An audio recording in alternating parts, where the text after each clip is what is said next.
Untuk tidak disebutkan nama dan identitas karena percakapan ini masuk konten YouTube. Iki aku kudu piye, Mbak? Aku harus bagaimana ini? Mas, kan aku kemarin tanggal 30 kan keluar dari majikan, sudah 5 tahun. Heeh. Terus habis itu aku masuk ke majikan baru. Nah, masih masa menunggu visa kan. Visanya belum turun. Sama majikan ini diberhentinya lah sama majikan baru ini. Kan aku langsung masuk majikan nunggu visa di rumah majikan. Itu majikan nggak cocok, aku suruh keluar. Katanya sudah ada peringatan kertasnya itu dari imigrasi, katanya harus pulang dulu karena visanya udah telat. Itu bisa diperpanjang nggak sih, Kak? Oke. Saya perjelas lagi ya. Sampean ganti majikan baru. Visa belum keluar, sampean sudah kerja di majikan baru. Betul. Terus habis itu majikan baru ngomong katanya visa sampean enggak keluar. Katanya telat atau apa atau bagaimana gitu ya. Tapi sampean sudah kerja di majikan baru berapa lama? 12 hari. 12 hari. Tapi dia mau bayar sampean enggak? Bayar udah. Oke. Karena kan di bawah. Udah keluar dari majikan. Oh, sudah dibayar ya. Terus sekarang posisi visa sampean tinggal berapa lama lagi? Nggak tahu, apa kurang 1 hari sampean harus extend atau bagaimana? Sepertinya itu telat. Soalnya dari visa lama itu tanggal 2. Berarti expire ya? Betul. Terus bisa di extend apa enggak? Terus sampean sendiri nggak tahu? Katanya agent. Katanya agent tuh dapat surat dari imigrasi, katanya udah dikasih peringatan harus pulang dulu. Soalnya visanya udah expired. Oke. Wes, berarti kalau sudah ada surat dari imigrasi pulang, sampean harus pulang. Sekarang pertanyaannya, yang sampean mau apa? Itu dulu. Sampean kepinginnya bagaimana? Masih di Hongkong, maksudnya belum bisa pulang. Sampean belum mau pulang. Kita nggak usahain apa visanya diperpanjang atau gimana. Sekali majikan lagi nunggu di Hongkong gitu. Oke. Jadi gini, Mbak. Kalau sampean finish kan hitungannya? Ya dari yang pertama tuh finish, tapi kan yang terakhir itu cuma nunggu visa. Oh lah iya, maksud saya kan endingnya sampean itu sebenarnya kan finish. Nah, ketika finish, sampean habisnya adalah tanggal visa yang tertera di paspor. Lah, dari tanggal visa yang tertera di paspor itu sudah berapa hari? Visa sampean kan pakai kertas tuh. Tanggal berapa? Terakhir tanggal berapa? Tanggal 2 bulan 10. Tanggal 2 bulan 10. Sekarang tanggal 12. Tanggal 14. 12. Nah, sampean sudah 12 hari lewat loh. Hampir 2 minggu. Kalau sampean bisa ditandatangani majikan stay, itu kemungkinan bisa. Tapi kalau sudah ada warning sampean pulang, itu sudah sangat tidak bisa. Mau nggak mau sampean harus pulang dulu. Lah kalau sampean mau kepingin balik, ya sampean cari majikan yang mau tanda tangan, nunggu visanya di Indonesia, dan sampean harus pulang. Nah ini yang ibaratnya ketidaktahuan bahwasannya ketika sampean sudah finish, kemudian sama agent disuruh kerja di majikan baru untuk dilihat majikan baru, itu artinya agent sama majikan barunya sampean itu nggak yakin sama sampean, terus sampean disuruh kerja. Kalau cocok dilanjut, kalau nggak cocok enggak, atau dia hanya butuh sementara sampean. Nah ini yang tidak boleh, Mbak. Yang sampean lakukan itu sebenarnya tidak boleh sikung atau bekerja di majikan baru sebelum visa turun. Nah itu bahaya. Jatuhnya kayak begini, sampeannya terlena. Oke, solusinya adalah kalau sampean mau cari majikan, boleh ke agent lain. Tapi kalau mau dibantu saya, ya sampean datang ke tempat saya supaya kita bisa tahu Sampean bisa cerita sejarah, sampean bekerjanya apa, kemudian kita foto, kemudian kita biodata, semuanya. Tapi mau nggak mau kalau surat yang dari imigrasi sudah sampean pegang dan itu mengharuskan sampean pulang, sampean harus pulang dan jangan ditambah rekor menjadi buruk karena sampean overstay. Halo? Aku kan nggak baca suratnya sampean. Aku kan nggak ngelihat suratnya sampean nih. Makanya aku nggak bisa make sure atau memastikan tanggal berapa harus keluar atau sesegera mungkin atau bagaimana, atau sampean dikasih surat yang ada tulisannya kayak matahari merah terus harus sampean pulang, itu harus dikasihkan ke pihak imigrasi. Nah itu sudah expired date sampean, wis out of the date. Jadi artinya sampean memang harus keluar. Kalau sampean ngomong ke Makau dulu masuk ke Hong Kong, nah itu kembali lagi sampean silahkan sampean coba gitu loh nah, tiket pulang majikan itu yang finish tanggal berapa dikasihnya? Yang finish itu aku keluar tanggal 30. Terus sampean dibelikan tiket tanggal berapa harus pulang? Kalau yang ini nggak dibeliin karena kan visanya belum turun. Bukan. Visa yang lama, yang tiket lama kan sampean finish, itu kan sampean berhak kan? Itu dikasih uang, bukan Oh, bukan tiket. dikasih uang. Karena aku nggak pulang, aku minta uang gitu. Soalnya dengan cerita sampean aku nggak bisa menaksir nih, memprediksi apakah status sampean overstay atau belum. Untuk make sure dan memastikan itu ke imigrasi tanya, nama saya ini, KTP saya ini, status saya sekarang bagaimana, kan seperti itu. Kalau ataupun sampean sudah overstay kemudian dapat majikan dari saya misalnya, sampean sudah overstay, nah itu udah pelanggaran. Nah untuk lebih jelasnya ya kita bisa tanya ke imigrasi dulu. Karena sampean kalau tanggal 30 keluar dari majikan, visa sampean itu tertera tanggal 2. Tanggal 2 itu visa sampean habis. Tapi kalau dia mengajukan lagi terus 14 hari langsung ngomongnya ditolak. Nah ini kan aneh, penolakan visa itu kan seharusnya 2 minggu. Sebenarnya 2 minggu sampean itu bisa diputuskan bahwa visa sampean bisa keluar atau tidak. Kalau ini dinyatakan tidak bisa keluar, artinya status sampean tinggal berapa hari, itu yang harus kita cari tahu ke imigrasi. Bisa dipahami nggak? Bisa. Dari saya ngomong sampean bisa nyerap nggak? Bisa. Makanya kalau visa sama paspornya itu masih dipegang sama agent. Nah, ini persoalannya.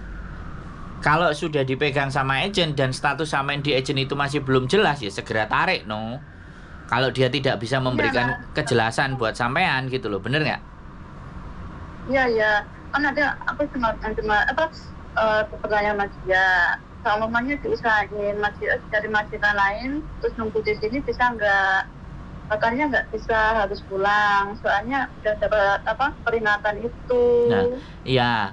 Kalau sudah kayak gitu, ya sampean harus tarik dong dokumen dan semuanya. Artinya agent itu sudah memperjuangkan sampeannya, udah mentok, udah ngomong kayak gitu, balikin ini semua dokumen saya. Kan boleh saya bilang begitu?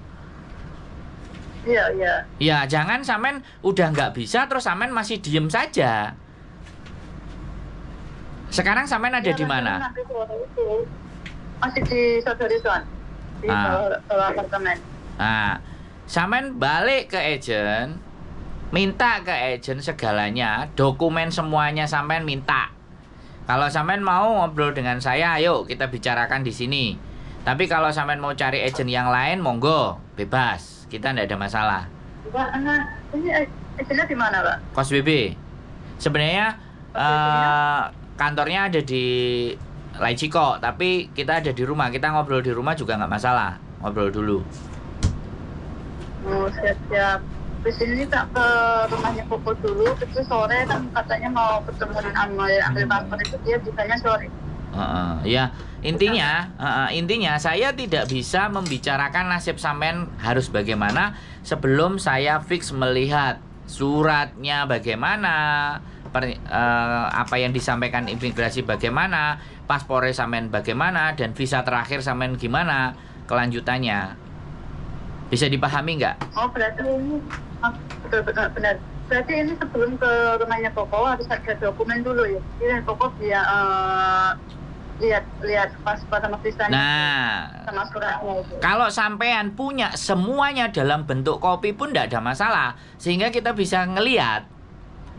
Tapi kadang-kadang teman-teman kan data dan dokumen semuanya itu kalau ditanya punya kopiannya, ada yang jawab tidak, ada yang jawab iya. Harusnya semua dokumen, KTP, kemudian paspor, KK apa semuanya kalau bisa di-scan. Jadi kalau sistemnya kayak gini gitu loh. Agent mau minta paspornya untuk diproses dan semuanya ini kan pasti perlu kan. Kalau sampean tidak punya salinannya dalam bentuk PDF, ya otomatis orang yang mau memproses sampean juga akan kebingungan, bener nggak? Betul. Jadi sekali lagi sambil saya juga mengingatkan dengan sampean bertelepon ini, saya berpesan kepada semua teman-teman yang nonton konten saya, sebaiknya kalian semuanya itu punya kopi dokumen identitas pribadi kalian yang bisa disimpan di handphone. Jadi kalau kejadiannya seperti ini, dibawa majikan, dibawa apa, kita masih pegang, kita masih bisa perlihatkan, kan kayak gitu tuh Mbak. Ya terserah sampean mau kesini, kalau supaya lebih valid dan jelas ya saya butuh dokumen sampean untuk dilihat. Kalau sampean bisa memperlihatkan secara HP aja ya nggak apa-apa. Tapi kalau sampean ternyata nggak punya juga, ya wis nggak apa-apa. Kalau di sini jatuhnya ya omong-omongan tok, paling ya biodata. Kalau sampean mau cari majikan baru. Tapi kita untuk memprediksi yang jauh lebih dalam kan kita lihat. Kalau dari ceritanya sampean ya dari tanggal 2 terus bisa sampean cancel. Nah ini kita yang harus make sure-nya ke imigrasi. Kalau imigrasi sudah ngasih surat, saya nggak bisa baca suratnya, saya nggak ngerti kejelasan suratnya. Kira-kira sampean tanya ke saya untuk menentukan langkah bagaimana, kan kita nggak ngerti suratnya toh Mbak. Bener nggak? Iya. Betul. Semuanya itu harus sampean pegang sendiri pokoknya intinya. Gimana? Jadi ini aku harus minta surat dari imigrasi itu di agent. Kalau sampean nggak mau berurusan dengan agent, minimal paspornya sampean ambil. Dokumen pribadi sampean ambil, kita bisa telepon sendiri ke imigrasi untuk menanyakan, atau sampean datang sendiri ke imigrasi menanyakan status sampean. Karena itu status yang valid ketika informasi itu dari imigrasi. Sampean cuman kalau di agent kamu harus pulang gitu aja, tapi suratnya nggak diserahkan. Nah ini yang menjadikan orang lain mau membantu sampean itu juga bingung. Bisa dipahami nggak Mbak? Bisa. Karena kita membantu orang itu kan kita harus tahu kronologisnya, alurnya, suratnya bunyinya apa. Anak-anak itu kan kayak gitu tuh. Minta tolongnya nggak tahu isi suratnya, pokoknya aku minta tolong dapat surat ini. Nah ini kalau udah kayak gitu, aku mesti berbicara kayak gimana kalau kayak gitu Mbak? Bisa dipahami nggak? Iya. Pokoknya ya kalau sampean mau, ya boleh sampean kesini, terserah lah. Punya dokumen atau enggak, saran saya ada dokumennya. Kalau enggak juga nggak apa-apa. Datang ke sini, yang jelas dari telepon ini sampean sudah tahu kan? Sudah mulai punya gambaran. Sampean harus ngapain, bagaimana, dan seperti apa. Sudah nggak bingung lagi kan? Betul. Itu yang harus penting. Itu kalau sore bisa nggak Pak? Ya silahkan, telepon aja pokoknya. Aku setelah ambil paspor langsung ke rumah Koko. Silahkan, telepon dulu 1 jam sebelum ya, jangan dadak. Nanti takutnya saya posisi lagi di Amerika atau di Jepang kan repot gitu loh. Baliknya agak lama gitu loh maksudnya. Ya jangan terlalu stres kan, kita harus bercanda juga toh gitu loh. Ya. Pokoknya dikabari. Aku ambil paspor dulu, aku kabari sama Koko. Ya pokoknya semangat ya, nggak usah bingung. Oke, gitu aja Mbak Sehat selalu yo. Bye bye. Woi bojoku piye? Iki wong sikung, ternyata visanya tertolak. Ya apa menurutmu? Sebenarnya ajennya masih membantu, cuma mbaknya aja yang panik. Intinya kan mbaknya yang nggak mau pulang. Tapi kan dia ngomong disuruh pulang, agennya tadi diamin. Tapi mbaknya kan nggak mau pulang, ngeyelnya kan di situ. Iya. Tapi agent kan mbak surat. Lah aku iso ngomong apa? Nek gak harus suratnya. Makanya mbaknya harus pulang. Lah aku nih harus ngomong. Nah, berarti kan memang pulang. Iya, nggak iso sak karepe keinginane Mbak harus pulang. Ya wis, makanya Kepinginnya kan pulang terus balik cek kerja neh ngono lho. Mbaknya inginnya ganti majikan tapi nggak mau pulang, tetap dapat duit terus. Makanya sikung ke majikan baru sambil nunggu visa. Ternyata majikan yang baru itu Cancel. dilihat-lihat kok nggak cocok, nggak srek kayak gitu kan, terus di cancel prosesnya. Di mumet dah sih. Mumet Mbak Indah sih. Jadi status ngejengi ku menurutmu wis dikirim nang imigrasi apa belum sama mereka? Menurutku enggak sih. Tergantung deh tanda tangannya kapan loh. Nah itu yang belum kita korek ya. Iya. Apakah sudah masuk terus di cancel? Gak cocok. Nah ini perhatian buat teman-teman pesen ya. Kalau sikung resikonya begini. Lebih baik kalian nunggu visa dulu baru kerja. Jadi ini kan bener kasusnya adalah dia nggak mau nganggur di boarding nunggu visanya turun ya. Dia kepingin kerja di majikan sikung. Nah ini bahayanya teman-teman. Yang umur 52 kemarin kan juga itu. Nah, BBI kan. Jadi kayak gini nih kasus sekali lagi ya.